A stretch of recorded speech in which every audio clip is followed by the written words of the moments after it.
ఏం చెప్తున్నారు ఎట్టు, ఎలా చేయాలో ఎట్టు. అమ్మా నిలవేడమ్మా, రోజు రోజుకి వాళ్ళ పనులకి హద్దుండట్లేదు, వాళ్ళ కడుపుకి హద్దుండట్లేదు. మనుషులన్న వాళ్ళు ఎవరైనా అన్నని తింటారా? ఇంత పెద్ద లిస్ట్ చెప్పారు తెలుసా? పోనీలే అన్నా, తిండి దగ్గర మనం దిష్టి పెట్టకూడదు. దిష్టి పెట్టడం సంగతి పక్కన పెట్టమ్మా, వాళ్ళు నీ గద్దె దగ్గర ఏం చేస్తున్నారో నాకు అర్థం కావట్లేదు.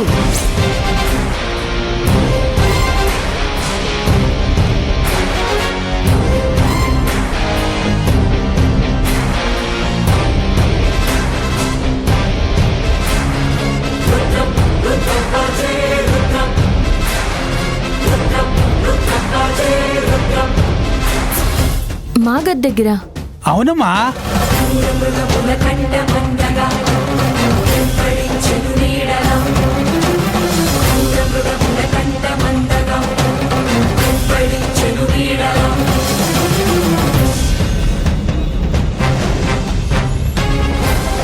నీ చేతులకు అందినంత మాత్రాన అవి నీ సొంతమైపోవు. అమ్మవారి ఆశీర్వాదంతో వచ్చే పసుపు కుంకుమలు గాని, అమ్మవారి చీర గాని ఎప్పుడు మా అమ్మకే చెందాలి. అక్క, ఈ చీర తగిలెట్టిద్దాం, అప్పుడు మాత్రమే మన పగ తీరుతుంది. అప్పుడు ఈ చీర ఏదని అనుమానం వస్తుంది.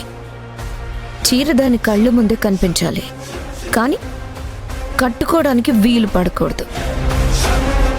వాళ్ళేదో చేయబోతున్నారు, అర్జెంటుగా వెళ్ళాలి. నువ్వు చూసుకో, ఇప్పుడే వస్తా. అలాగే.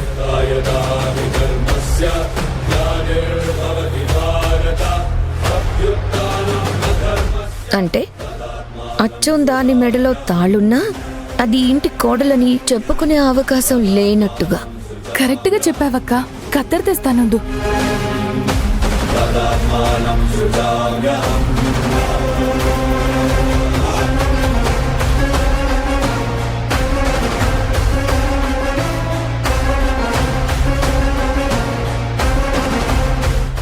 నీలవేణి, అమ్మవారి చీర నీకు అంత సులువుగా దక్కనిస్తాననుకుంటున్నావా? అమ్మవారి చీర నువ్వు కట్టుకుని ఇల్లంతా తిరుగుతూ ఉంటే మేము కళ్ళప్పగించి చూస్తాం అనుకుంటున్నావా? మాకు దక్కని అదృష్టం నీకు ఎట్టి పరిస్థితుల్లోనూ దక్కనివ్వ.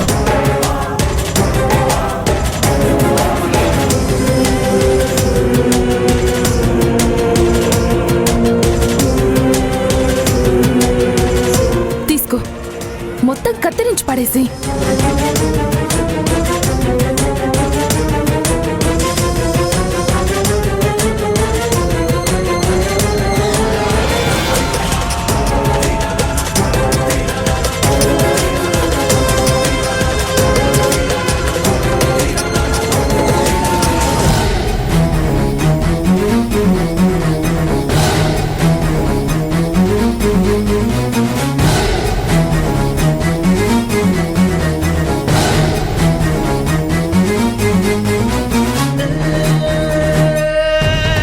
కాంచన, ఆ నీలవేణి వచ్చేస్తుంది.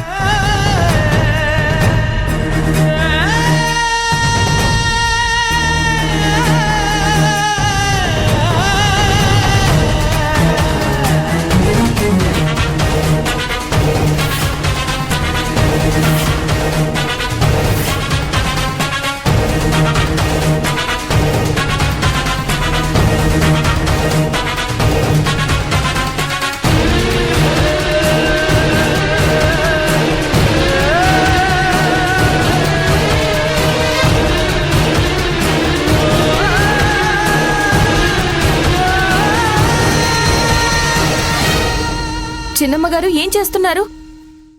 నీలవేణి, వచ్చావా? నువ్వు రాకముందే ఈ మహత్తరమైన పని ముగిద్దామని అనుకున్నావు,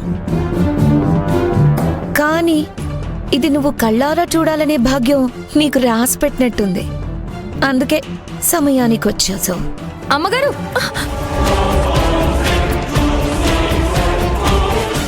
ఏం చేస్తున్నారు అమ్మగారు? ఈ చీర కత్తిరించి పారేసి నీకొక చిరిగిన చీర ఇచ్చారు అని నమ్మిద్దామని అనుకున్నావు, కానీ నువ్వు ఎలాగో వచ్చేసావు కదా. మేము చేయబోయేది చూసేసావు కదా. నీ కళ్ళ ముందే ఆ ఘనకార్యం చేస్తాం. చూసి తరించు. చిన్నమ్మగారు, దయచేసి ఆ పని చేయకండి. అది అమ్మవారి చీర. అలా చేస్తే చాలా పాపం చిన్నమ్మగారు.